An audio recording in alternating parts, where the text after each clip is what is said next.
Assalamualaikum warahmatullahi wabarakatuh. Shalom, Om Swastiastu, Namo Buddhaya, salam kebajikan. Selamat pagi, siang, sore, dan malam untuk kita semua. Semoga kalian selalu bahagia dan semoga hari kalian menyenangkan.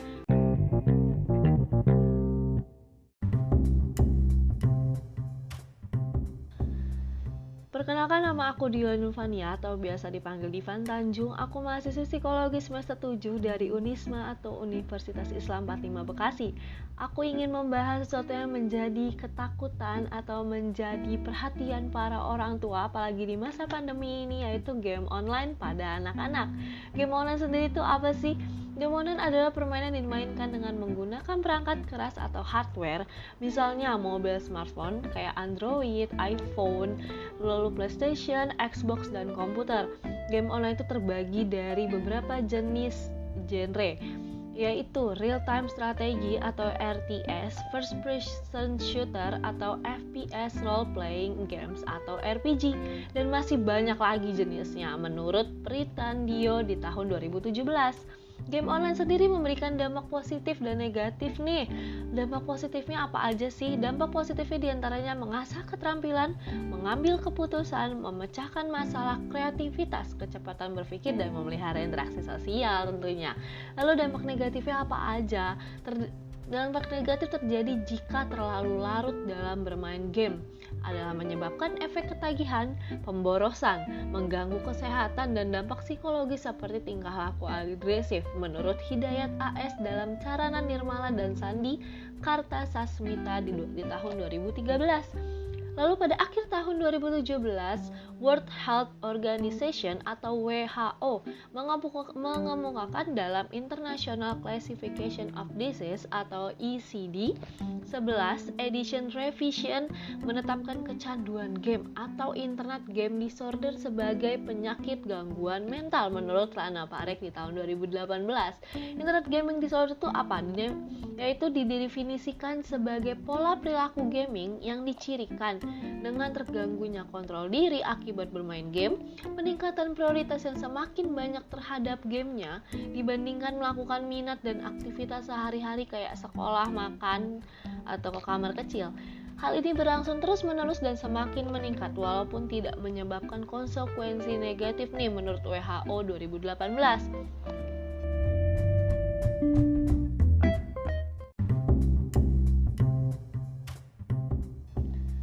Lalu sejak kemunculannya nih, game online menjadi sangat-sangat populer dan sangat mudah diakses.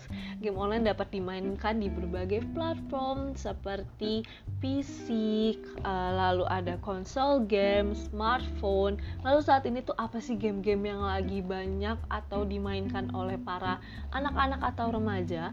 Saat ini game online seperti Mobile Legends atau ML, Arena of Valor, Clash of Clans, Fortnite, Dota 2, lalu ada PlayerUnknown's Battleground atau PUBG, dan yang terakhir biasanya main Free Fire atau FF.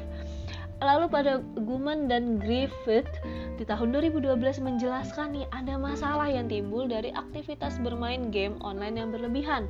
Di antaranya kurang peduli terhadap kegiatan sosial, kehilangan kontrol atas waktu, menurunnya prestasi akademik, relasi sosial, finansial, kesehatan, dan fungsi kehidupan lain yang penting. Bahaya yang utama ditimbulkan akibat kecanduan game online adalah investasi waktu ekstrim dalam bermain. Kecanduan game online dapat memberikan dampak negatif atau bahaya bagi remaja atau anak-anak yang mengalaminya. Dampak yang akan muncul akibat kecanduan game online meliputi 5 aspek nih, antaranya aspek kesehatan, psikologis, akademik, sosial, dan keuangan menurut King and Del Fabro di tahun 2018. Yang pertama ada aspek kesehatan. Kecanduan game online mengakibatkan kesehatan menurun. Para pemainnya yang kecanduan game online memiliki daya tahan tubuh yang lemah akibat kurangnya aktivitas fisik, kurang waktu tidur, dan sering terlambat makan. Ini menurut Manikov, Billiaks, dan Kaarainen di tahun 2015. Lalu yang kedua ada aspek psikologis nih. Banyaknya adegan game online yang memperlihatkan tindakan kriminal dan kekerasan seperti perkelahian, perusakan, dan pembunuhan secara tidak langsung telah mempengaruhi alam bawah sadar para pemainnya bahwa kehidupan nyata ini adalah layaknya sama seperti di dalam game online tersebut. Ciri-ciri yang mengalami gangguan mental akibat pengaruh game online yaitu mudah marah, emosional, dan mudah mengucapkan kata-kata kotor. Ini menurut Petridis dan Ham di tahun 2000. Lalu yang ketiga ada aspek akademik. Usia remaja atau anak-anak yang masih berada di usia sekolah memiliki peran sebagai siswa di sekolah. Kecanduan game online dapat membuat performa akademiknya menurun. Ini menurut Lee, Yu, dan Lin di tahun 2007. Waktu luang yang seharusnya sangat ideal untuk mempelajari pelajaran di sekolah justru lebih sering ya digunakan untuk menyelesaikan misi di dalam game online-nya nih. Daya konsentrasi remaja pada umumnya terganggu sehingga kemampuan dalam menyerap pelajaran disampaikan guru tidak maksimal. Ayo, yang nilai-nilainya turun nih pasti karena kebanyakan main game ya. Kurang-kurangin ya main game ya. Lalu selanjutnya ada aspek sosial. Beberapa gamers merasa menemukan jati dirinya nih katanya ketika bermain game online melalui keterikatan emosional dalam pembentukan avatar atau karakter game yang menyebabkan tenggelam dalam dunia fantasi yang diciptakannya sendiri. Hal ini dapat membuat kehilangan kontak dengan dunia nyata sehingga dapat menyebabkan kekurangannya interaksi. Ini menurut Markovits di tahun 2012.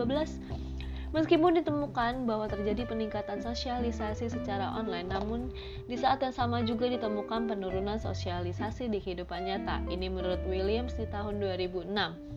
Remaja yang terbiasa hidup di dunia maya umumnya kesulitan ketika harus bersosialisasi di dunia nyata.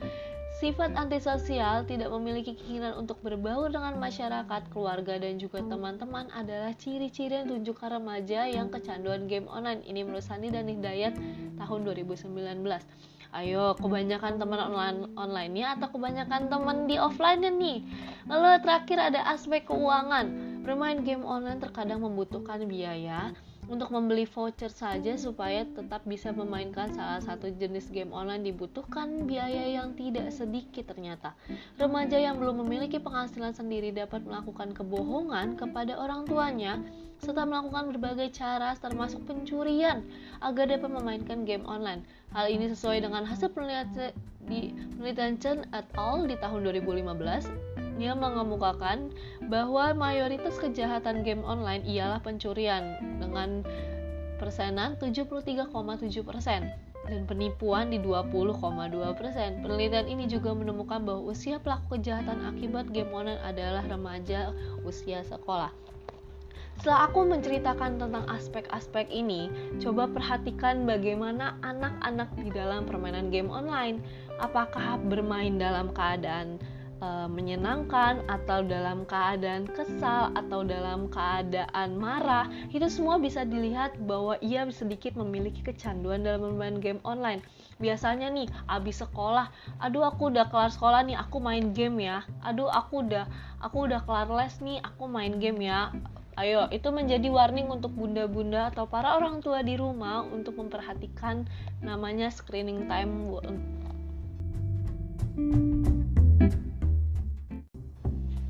Gimana bunda-bunda dan para orang tua setelah mendengarkan tentang game online, apa aja dampak positif dan negatifnya, lalu apa aja sih aspek-aspek di dalamnya. Sekarang bunda-bunda mungkin mulai bisa memperhatikan nih, aduh anakku bermain game online-nya berlebihan gak ya, atau dia udah banyak kenal sama orang-orang gak jelas, orang-orang yang kita tidak tahu apa bentuknya, siapa orangnya, laki-laki kah, perempuan kah. Sekarang kalau bunda-bunda bingung nih, aduh aku harus gimana ya, aku harus apa ya, aku gimana ya ngasih taunya. Tenang aja, aku bakal ngebahas ini di episode selanjutnya. Jadi bunda-bunda gak perlu khawatir. Tapi yang sekarang, perhatikan anak Anda, perhatikan cara bermain mereka, perhatikan apa yang mereka dapat dari permainan itu. Jika negatifnya lebih banyak, lebih baik sudahi sampai di sini. See you in next episode. Salam sejahtera untuk kalian semua. Wassalamualaikum warahmatullahi wabarakatuh.